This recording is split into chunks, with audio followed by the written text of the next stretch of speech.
తెలంగాణ రాష్ట్రంలో బీరాలు పలికిన పార్టీలు అసెంబ్లీ ఎన్నికల తర్వాత కనుమరుగైన బీఆర్ఎస్, బీజేపీ పత్రికా ప్రకటనలకే పరిమితంగా మారాయా అంటున్న రాజకీయ విశ్లేషకులు.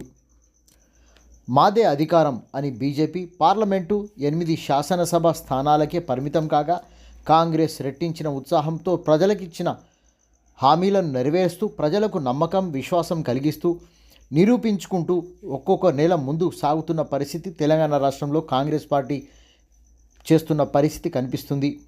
తన స్థానాన్ని తెలంగాణ ప్రజల్లో సుస్థిర స్థానం ఏర్పరచుకుంటున్నట్లుగా విశ్లేషకులు అంచనా కడుతున్నారు.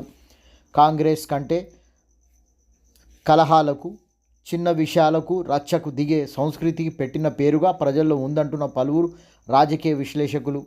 చూస్తుంటే వారు పదిలంగా ఒక్కో పని చేస్తూ పోతున్న విషయం ఇప్పుడు ప్రభుత్వం తన మార్కు ప్రజల మీద చూపుతుంది అని అంటున్నారు.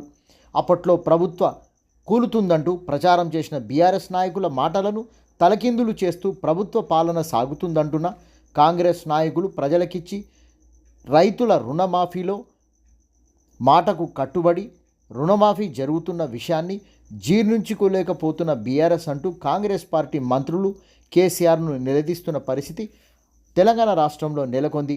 మీలా ఫామ్ హౌస్లో పడుకొని పరిపాలన సాగించే సంస్కృతి కాదని, ఇది ప్రజాపాలన అంటూ తెలంగాణ ఉప ముఖ్యమంత్రి భట్టి విక్రమార్క రామగుండం బహిరంగ సభలో అన్న మాటలతో ప్రభుత్వం బలపడుతుంది అని ముందుకు సాగుతున్నట్లుగా తెలుస్తుందంటున్న పలువురు మేధావులు.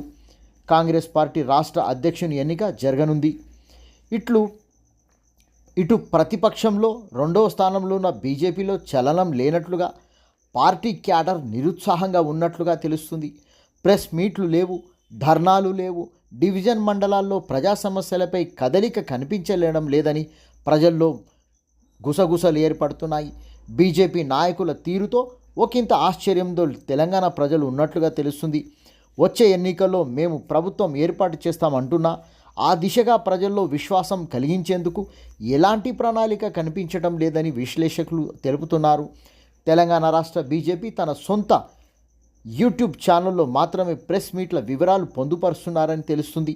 బీజేపీ ముఖ్య నేత ఎందుకంత అనవసరంగా ప్రెస్లో మాట్లాడుతున్నారు అన్న వ్యాఖ్యలు ఆ పార్టీలో ప్రాముఖ్యత సంతరించుకున్నట్లుగా తెలుస్తుంది.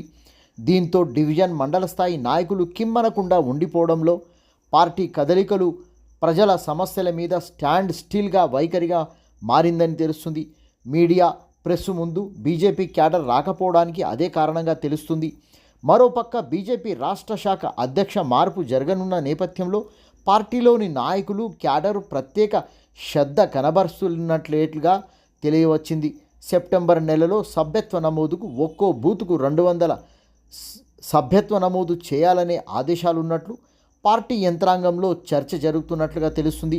BJP cadre media, press, social మీడియాలో వెనుకంజలో ఉన్నట్లు రాజకీయ సర్కిల్లో వైరల్గా మారుతున్న మాట. సభ్యత్వ నమోదు కార్యక్రమం 45 రోజులు సాగనున్నట్లు సమాచారం.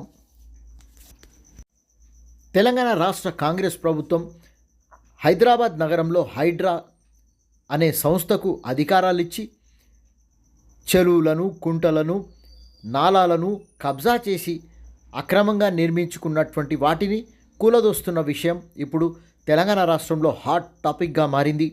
ఆ విషయంలో బీజేపీ నాయకత్వం ఘాటుగా విమర్శిస్తూ హైడ్రా యొక్క తీరును ఓ పక్క సమర్థిస్తూనే పేద ప్రజలను రక్షించుకోవాలని, పేద ప్రజల ఆస్తులు కాపాడాలని, ప్రజల మీద ఉక్కుపాదం మోపడం అత్యంత దారుణమని బీజేపీ తీవ్రంగా హైడ్రా చేస్తున్న పనుల మీద విమర్శలు గుప్పిస్తున్నటువంటి విషయం ఈరోజు చర్చనీయాంశంగా మారింది.